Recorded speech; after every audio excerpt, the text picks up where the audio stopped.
Max depression में अपनी life जी रहा है। वो पूरा दिन नशा करता है और रात को अपने डिप्रेशन की भड़ास शहर की दीवारों पे ग्रेफिटी यानी पेंटिंग्स बना के निकालता है।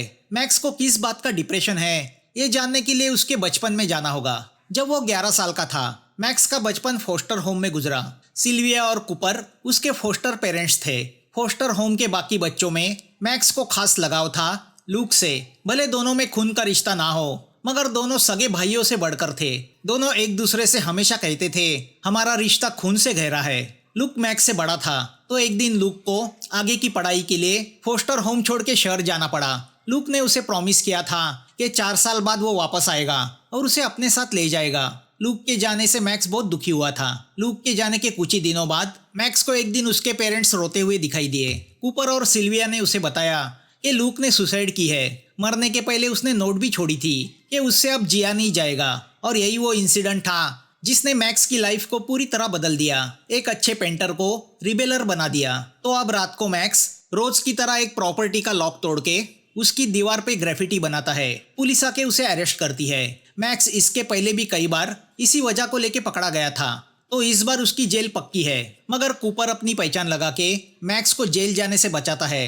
फिर भी मैक्स को सजा तो भुगतनी होगी, तो उसे 4 महीने ग्रीन मीडो रिटायरमेंट होम में कम्युनिटी सर्विस करनी होगी। 4 महीने बूढ़े लोगों के साथ रहना है। ये सुन के ही मैक्स का माथा ठनक जाता है।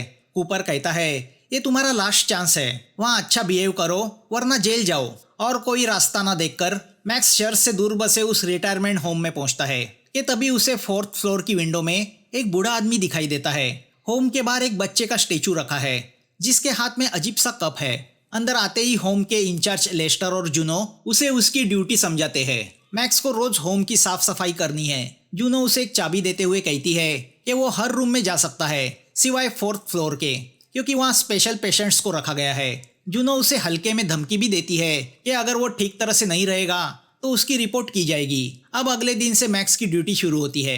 वो स्टोर रूम में सामान लेने जाता है तो उसे वहाँ एक अजीब स्टैचू दिखाई देता है जिसे देख के मैक्स पल भर के लिए डर जाता है। फिर मजाक में वो उसकी आंख निकालता है।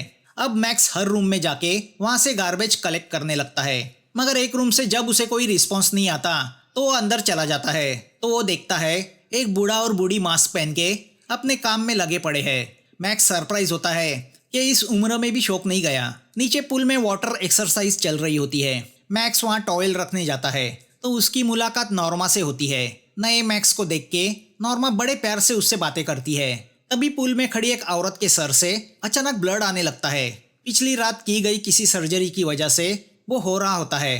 रात को मैक्स सो रहा होता है कि उसे किसी की चीख सुनाई पड़ती है। वो चीख ऐसी वेंट से आ रही है। तभी उसकी नज़र दरवाजे पे जाती है जो खुला है, जबकि वो उसे बंद करके सोया था। सुबह सुबह दरवाजा खटखटाने की आवाज से उसकी नींद खुलती है। रिटायरमेंट होम के मेंबर लुइस और टेरेसा आके उससे कहते हैं कि एक बूढ़े ने अपने कपड़ों में शीट की है जो मैक्स को साफ करनी है। मुंह गिरा के मैक्स हॉल में जाता है तो सरप्राइज होता है क्योंकि सब बूढ़ों ने मैक्स के लिए वेलकम प्रोग्राम रखा होता है जिसमें नॉर्मा के साथ इथन, एली और बाकी लोग भी है। तो अब मैक्स की मुलाकात डॉक्टर सेबेस्टिन से होती है जो इस होम को चला रहे हैं। वो मैक्स से कहते हैं बूढ़ों की जिंदगी में छोटी सी सेलिब्रेशन भी मायने रखती है। वो मैक्स की आंखों की तारीफ करता है। रात को मैक्स गहरी नींद में होता है कि वो मास्क वाली लेडी आके उसके पास सो जाती है और अचानक मैक्स के पेट में चाकू घुसा देती है। तो उसके साथ वाला आदमी मैक्स का गला दबाता है कि तभी मैक्स की नींद खुल जाती है। अब मैक्स को नींद नहीं आती तो वो होम में यहाँ वहाँ घूमने लगता है कि एक रूम में वो इथन और एली को बड़े जोश में डांस करते हुए देखता है। रात को 3 बजे कौन डांस करता है? तभी मैक्स को फिर से वही चीख सुनाई पड़ती है। मैक्स क्यूरियस होकर ऊपर वेंट को देखने लगता है कि नॉर्मा वहाँ आती है। वो मैक्स को अपने रूम में लेके जाती है। मैक्स को वहाँ रखा एक छोटा सा कप दिखाई देता है। उसे याद आता है कि यही कप उसने होम के बाहर रखे स्टैचू के हाथ में देखा था। रूम के अंदर दीवार पे एक पेंटिंग लगी होती है जो आधी फटी हुई है। नॉर्मा बताती है कि वो पेंटिंग उसके बेटे जेकब ने उसे मदर डे पे गिफ्ट की थी। एक रात उनके बीच झगड़ा हुआ तो उसने उसे फाड़ दिया। जेकब की मौत हो चुकी है तो ये पेंटिंग नॉर्मा को उसकी याद दिलाती है। नॉर्मा मैक्स को बताती है कि पेंटिंग्स के आधे हिस्से में क्या था। जेकब की यादें नॉर्मा को अभी भी सोने नहीं देती। वो मैक्स को बताती है कि उसमें उसे उसका बेटा जेकब दिखाई देता है। अगले दिन लुइस मैक्स को बताता है कि इस होम में किसी भी बूढ़े को बीमारी नहीं मारती, बोर्डम मारता है, मतलब जिंदगी से उगता जाना। ये सबसे बड़ी बीमारी है। इसलिए वो बूढ़े आए दिन कुछ ना कुछ एक्टिविटी करते रहते हैं और अपने आप को खुश रखने की कोशिश करते हैं। मैक्स को लुइस की बात पसंद आती है। अब मैक्स अपना काम करने लगता है कि तभी उसे फिर से वेंट में से किसी की चीखने की आवाज सुनाई पड़ती है। इस बार मैक्स फैसला करता है कि वो इस चीख के पीछे की वजह जान के रहेगा, जो 4th फ्लोर से आ रही है। अब जब मैक्स लिफ्ट में चढ़ के 4th फ्लोर का बटन दबाता है तो उसे पता चलता है उस लिफ्ट से 4th फ्लोर जाने का एक्सेस है ही नहीं। तो अब वो सीढ़ियों से 4th फ्लोर पहुंच जाता है। वहां के दरवाजे को वो पिन से खोलता है, जो उसके बाएं हाथ का खेल था। अंदर जाता है तो उसे दिखाई देता है कई बीमार बूढ़े लोग व्हील चेयर पे बैठे हुए हैं। रूम में टीवी बड़ी आवाज में शुरू होता है। सब बेजान नजर आ रहे हैं। बीमारी का तो पता नहीं, मगर सबकी आंखों से खून टपक रहा है। जो आदमी उस दिन मैक्स को विंडो में दिखाई दिया था वो भी एक व्हीलचेयर पे बैठा होता है। मैक्स को देखते ही वो चिल्लाते हुए उस पे अटैक करता है। लेस्टर और जूना के मैक्स को उससे बचाते हैं। अब ये बात होम के इंचार्ज डॉक्टर सेबेस्टिन तक पहुंचती है कि परमिशन न होने के बावजूद मैक्स उस 4th फ्लोर पे गया। सेबेस्टिन मैक्स को प्यार से वार्निंग देता है कि पहली गलती समझ के वो उसे माफ कर रहा है, अगली बार वो उसकी रिपोर्ट करेगा। रात को होम के बूढ़े अपनी मस्ती में होते हैं कि तभी मैक्स की मुलाकात नॉर्मा से होती है। मैक्स उसे उस 4th फ्लोर के बारे में बताता है कि वहां रखे पेशेंट्स के साथ कुछ तो बुरा हो रहा है। नॉर्मा उससे कहती है हार्ट नोज हार्ट, यानी दिल ही दिल को जान सकता है। एक अच्छा आदमी ही लोगों के दर्द को देख के दुखी हो सकता है। वो मैक्स से कहती है तुम उन लोगों के लिए कुछ नहीं कर सकते। मगर मैक्स उस 4th फ्लोर को भुला नहीं पाता, तो वो सपने में यही देखता है कि वो फिर से उसी रूम में गया। वो बूढ़ा आदमी एक कोने में खड़ा था, मगर जैसे ही मैक्स उसके पास गया तो उसने अपनी अतड़ियों से मैक्स का गला दबाया। तो बाकी पेशेंट ने अपना पेट चीर के अपनी अतड़ियां बाहर निकाली। मैक्स समझ नहीं पाता उसे इतना भयानक सपना क्यों आया। अगले दिन वो देखता है कि नॉर्मा, डॉक्टर सेबेस्टिन और लेस्टर के बीच किसी बात को लेके बहस हो रही है। तो वो नॉर्मा की खैरियत जानने उसके रूम में जाता है, क्योंकि उसको नॉर्मा से अटैचमेंट हुई है। वो उसको किसी भी तरह की मदद करने को तैयार है। वो नॉर्मा को जेकब ने फाड़ी हुई आधी पेंटिंग देता है जो उसने खुद बनाई थी। वो देख के नॉर्मा इमोशनल होती है। अब वो मैक्स से कहती है इस जगह कुछ भयानक और गलत हो रहा है, तो तुम अभी इसी वक्त यहाँ से चले जाओ। इसके पहले कि नॉर्मा मैक्स को कुछ और बता पाती, लेस्टर उन्हें देख लेता है, तो नॉर्मा चुप हो जाती है। अब मैक्स इसी नतीजे पे पहुंचता है कि इस जगह कुछ तो भयानक हो रहा है, मगर क्या, यही जानने वो रात को फिर से नॉर्मा से मिलने जाता है। मगर जूनो उसे बताती है कि नॉर्मा की हालत खराब होने की वजह से उसे आईसीयू में रखा गया है। अगली सुबह मैक्स लॉन की सफाई कर रहा होता है कि उसकी नज़र 4th फ्लोर की उस विंडो पे जाती है जहाँ वही बूढ़ा आदमी अपनी उंगलियों से खून निकाल के उससे विंडो की कांच पे लिख के मैक्स को कुछ बताने की कोशिश कर रहा है। तभी ऊपर से नॉर्मा सीधा नीचे फेंस पे गिरती है। उसकी बुरी तरह ऑन द स्पॉट मौत हो जाती है। पुलिस वाले नॉर्मा की मौत को सुसाइड करार देते हैं, क्योंकि नॉर्मा ने सुसाइड नोट लिख के रखी थी कि वो अपने मरहूम बेटे को मिलने जा रही है। मगर मैक्स समझ जाता है कि इस बात ने नॉर्मा की जान ली है। नॉर्मा की मौत से लुइस बहुत दुखी हुआ है। मैक्स उससे कहता है कि उसे शक है नॉर्मा ने सुसाइड नहीं की, क्योंकि वो जानती थी इस होम में कुछ बहुत ही गलत हो रहा है। मैक्स की बातें सुन के लुइस अजीब बर्ताव करने लगता है। लुइस मैक्स से कहता है उसे इस तरह के अटैक आते रहते हैं। तब वो सब भूल जाता है। रात में मैक्स को फिर से अजीब सपने आते हैं, जिसमें उसकी आंखों के साथ कुछ किया जा रहा है। जब वो उस सपने से जागता है तो देखता है किसी ने दरवाजे के पास यूवी लाइट रखी है। वो उस लाइट को ऑन करता है तो रूम की दीवार पे लिखा एक मैसेज उसे दिखाई देता है। लिखा होता है फाइंड द मार्क 1, मतलब ऐसे लोगों को ढूंढो जिन पे निशान बनाए गए हैं। तो अब मैक्स अपनी तलाश शुरू करता है। उसे लुइस की गर्दन के पीछे क्रॉस मार्क का निशान दिखाई देता है। इतना ही नहीं, होम में जितने भी बूढ़े अच्छी हालत में हैं, उन सभी के गर्दन पे वैसा निशान बनाया गया है। तो अब मैक्स चोरी छुपे सबूत ढूंढने नॉर्मा के रूम में जाता है, मगर रूम पूरी तरह से खाली है। तभी लेस्टर आके उसे पकड़ लेता है और रिपोर्ट करने की धमकी देता है। मैक्स उससे कहता है कि नॉर्मा की कोई आखिरी निशानी मिल जाए, इसी आशा को लेके वो इस रूम में आया था। लेस्टर बताता है कि नॉर्मा की सभी चीजें बेसमेंट के गार्बेज रूम में जलाने के लिए रख दी गई है। तो अब मैक्स बेसमेंट में पहुंच जाता है तो उसे वहां उसने बनाई पेंटिंग, छोटा कप और एक डायरी मिलती है। मैक्स सोचता है कि शायद उसमें ही कुछ मिल जाए। डायरी के आखिरी पेज पे लिखा होता है मैंने मैक्स को खतरे से आगाह करने की कोशिश की थी। अगला नंबर या तो मेरा है या लुइस का। मैक्स समझ नहीं पाता कि इस खतरे की वो बात कर रही थी। तो अब मैक्स लुइस के पास पहुंच जाता है, मगर लुइस पैनिक अटैक में अपने ही दांत उखाड़ रहा है। लुइस की हालत देख के मैक्स मदद के लिए पुकारता है। सेबेस्टिन उसे ठीक कर देता है। तो अब मैक्स को सेबेस्टिन पे ही शक होता है। वो इंटरनेट पे सेबेस्टिन को लेके सर्च करता है तो उसे पता चलता है सेबेस्टिन हार्वर्ड मेडिकल इंस्टीट्यूट का स्कॉलर रह चुका है। वो इंसानी दिमाग के एजिंग पे लेके एक्सपेरिमेंट कर रहा था, मगर आई थेरेपी के किसी कंट्रोवर्सी को लेके उसे जॉब से निकाला गया क्योंकि उसने 75 पेशेंट पे इलीगली एक्सपेरिमेंट किया था। मैक्स ये सब पढ़ रहा होता है कि स्क्रीन पे एक मैसेज बार बार पॉपअप होने लगता है जिस पे लिखा होता है have you seen the light. न रहते हुए वो पॉपअप पे क्लिक करता है तो एक सॉफ्टवेयर इंस्टॉल होता है जो लाइव मोड पे चलने लगता है, जिसमें अंधेरी रूम में बैठी एक औरत दिखाई देती है जिसका चेहरा डिस्टॉर्ट है। वो मैक्स से कुछ कहने जाती है कि तभी 4th फ्लोर से किसी की चीख सुनाई पड़ती है। वो उसी बूढ़े की चीखे है। अब मैक्स कई सारे स्पाई कैमरा ऑर्डर करके उन्हें होम में जगह जगह लगा देता है। फिर वो अपनी रूम में जाके उन्हें मॉनिटर करने लगता है। वो लाइव चैट वाली औरत बताती है कि उसी ने उसके रूम में वो यूवी लाइट रखी थी। वो डरते हुए मैक्स से कहती है हेल्प मी हेल्प देम, वरना वो सब पेशेंट मॉन्स्टर में बदल जाएंगे। नॉर्मा को भी होम के उन्हीं लोगों ने मारा है और वो तुम्हें भी मार देंगे। अब मैक्स को कैमरा से पता चलता है कि 4th फ्लोर का वो बूढ़ा आदमी अपनी रूम से बाहर आ गया है तो किसी को व्हील चेयर पे बिठा के बेसमेंट की तरफ ले जा रहे हैं जहाँ टाइट सिक्योरिटी है। वो देख के मैक्स भी चोरी छुपे बेसमेंट में जाता है। वो बस अंधेरे में यही जान लेता है कि नीचे बनाए ऑपरेशन रूम में सेबेस्टिन उस पेशेंट पे किसी तरह की सर्जरी कर रहा है और एनेस्थेशिया उतरने के बाद यही पेशेंट चिखते रहते हैं। मैक्स वहां से भाग के अपनी रूम में आता है तो देखता है उसकी रूम में वही लाइव चैट वाली लेडी है जिसका नाम डायना है। वो बताती है ये होम गवर्नमेंट के हेल्थ डिपार्टमेंट का हिस्सा है। गवर्नमेंट इस होम को फंडिंग करती है। उसी पैसे से यहाँ रिसर्च और ड्रग्स की टेस्टिंग होती है और वो टेस्टिंग यहाँ रखे बूढ़ों पे होती है। पूरे देश में ऐसे कई होम्स है, हजारों बूढ़ों पे एक्सपेरिमेंट हो रहा है। मैक्स जान जाता है अगर एक्सपेरिमेंट के दौरान बूढ़े मर भी जाए तो किसको क्या फर्क पड़ता है, कोई इंक्वायरी नहीं होगी। डायना बताती है कि उसके डैडी भी इसी होम में रहा करते थे। अब वो उस 4th फ्लोर में बंद है। वो अपने डैडी को यहाँ से छुड़ाने के लिए मैक्स की मदद चाहती है। वो चाहती है कि मैक्स सबूत ढूंढे क्योंकि वो इसी होम में रहता है। अब जैसे ही डायना जाने के लिए दरवाजा खुलती है तो सामने से वो बूढ़ा आदमी आता है। वो डायना पे अटैक करता है। मैक्स डायना को बचाने मुड़ता है तो वो बूढ़ा उसे धक्का देता है जिससे मैक्स बेड से टकरा के बेहोश होता है। जब मैक्स को होश आता है तो वो देखता है सेबेस्टिन उसके दांत निकाल रहा है, उसकी आंखों में इंजेक्शन घुसा रहा है। मगर तभी मैक्स की आंखें खुलती है।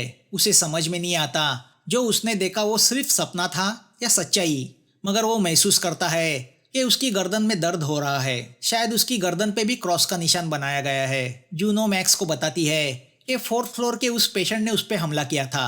कुछ ही देर में डॉक्टर सेबेस्टिन आके उस पे इलाज करेंगे। मगर जूनो के वहां से जाते ही मैक्स विंडो से कूद के भाग जाता है और अपने फोस्टर होम पहुंच जाता है।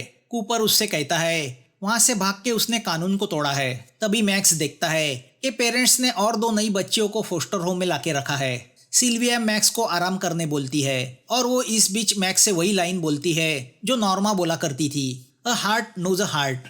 सिल्विया बताती है कि उसकी एक दोस्त ये लाइन बोला करती थी, मगर जो सुन के मैक्स को सिल्विया पे शक होता है। कूपर और सिल्विया के जाते ही वो घर की तलाशी लेता है मगर उसके हाथ कुछ नहीं लगता। तभी वो 2 लड़कियां उसके सामने आती है और उससे कहती है कि इस घर में एक सीक्रेट रूम भी है जहाँ शायद मैक्स को वो मिले जिसे वो ढूंढ रहा है। वो दोनों मैक्स को अलमारी के पीछे बने एक सीक्रेट रूम में लेके जाती है। वो अजीब सा रिचुअल का रूम लग रहा था।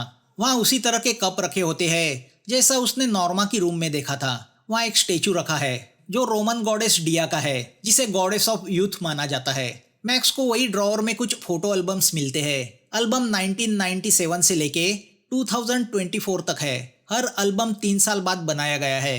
फोटो में रिटायरमेंट होम के वो सभी बूढ़े दिखाई दे रहे हैं। वो सभी किसी बात को लेके सेलिब्रेट कर रहे हैं और उन्हीं के साथ मैक्स को उसके फोस्टर पेरेंट्स कूपर और सिल्विया भी दिखाई देते हैं, जिससे वो शॉक होता है। मतलब उसके फोस्टर पेरेंट्स का उस होम से कोई कनेक्शन है। हर एल्बम में एक ग्रुप फोटो होता है जिसमें ये सभी बूढ़े ब्लैक कलर के कपड़े पहने खड़े हैं तो आगे व्हील चेयर पे बेजान हालत में बैठा कोई ना कोई है जिसने सफेद कपड़े पहने हैं। तभी मैक्स को 2009 के एल्बम में उसका फोस्टर भाई लूक दिखाई देता है जो बेजान हालत में बैठा है, जिसे देख के मैक्स पूरी तरह शॉक होता है। मतलब लूक ने सुसाइड नहीं की थी, उसके पेरेंट्स ने उसे झूठ कहा था, उसे उस होम के हवाले किया गया था। मैक्स समझ जाता है इस फोस्टर होम से बच्चे जवान होने के बाद उन्हें उस होम में भेज दिया जाता है जहां उन पर किसी तरह का एक्सपेरिमेंट किया जाता है। मैक्स समझ जाता है उसका भाई अभी भी जिंदा है और उसी 4th फ्लोर की रूम में है। तो अब मैक्स होम के फोर्थ फ्लोर की उस रूम में पहुंच जाता है और उस बूढ़े को पहचान जाता है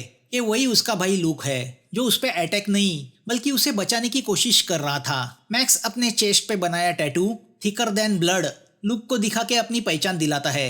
अब मैक्स समझ जाता है फोर्थ फ्लोर पे जितने भी पेशेंट है वो सभी वही लड़के लड़कियां हैं जिन्हें उसने उस एल्बम में बेजान हालत में देखा।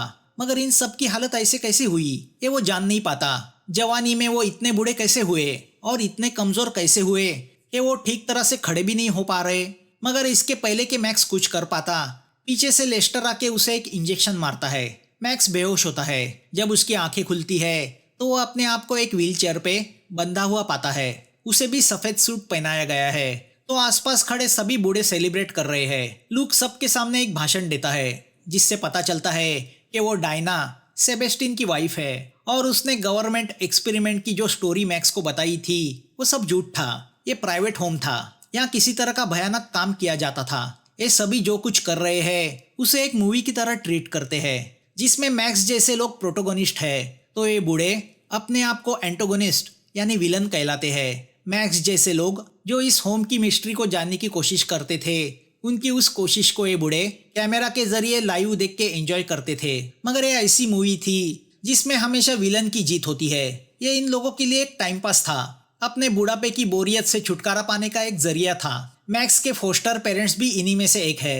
यहाँ लाया जाने वाला हर लड़का लड़की इन बूढ़ों के लिए एक ऐसा शिकार है जिससे खेलना इन्हें पसंद है। अब डॉक्टर सेबेस्टिन मैक्स को बताता है तुम्हें यहाँ तुम्हारी शक्ति छीनने के लिए लाया गया है। हम तुम्हारे शरीर से तुम्हारी सारी जवानी का शोषण करेंगे।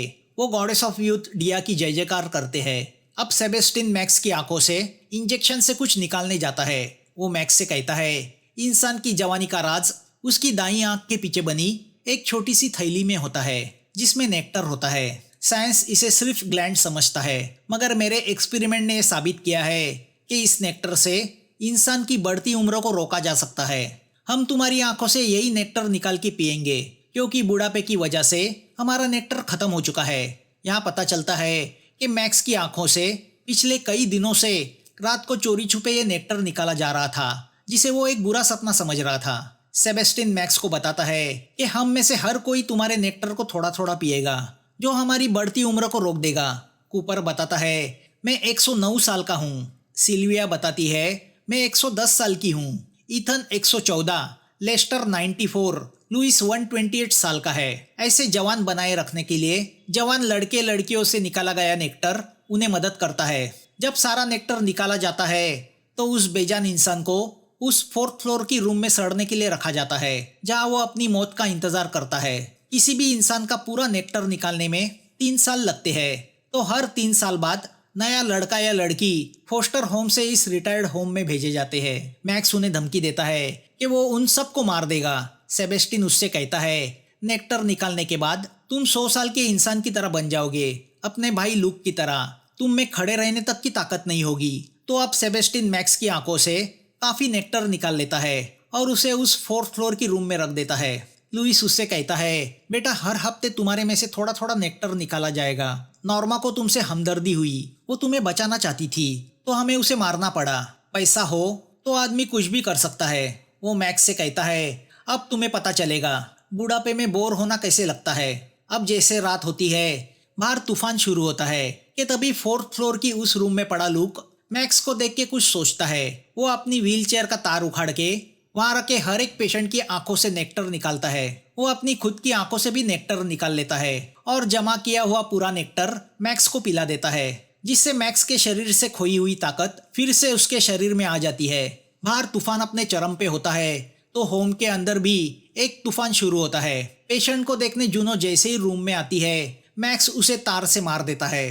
फिर वो टूल बॉक्स से हथौड़ा और कुल्हाड़ी उठाता है और होम के सभी लोगों को एक के बाद एक मारने लगता है। जो उसके सामने आता है वो मर जाता है। लेस्टर की तो वो खोपड़ी तोड़ देता है। तो अलमारी में छुपे लुइस को ढाल बना के सेबेस्टिन के सामने आता है जो मैक्स पे गन ताने खड़ा है। सेबेस्टिन गोलियां चलाता है जिससे लुइस मर जाता है। तो मैक्स सेबेस्टिन का कुल्हाड़ी से पेट चीर देता है। मैक्स का आतंक देख के कूपर और सिल्विया भागने की कोशिश करते हैं मगर गॉड भी उन्हें माफ नहीं करता। तूफान से उखड़ा हुआ छत उनके पेट में घुस जाता है जिससे उनकी मौत होती है।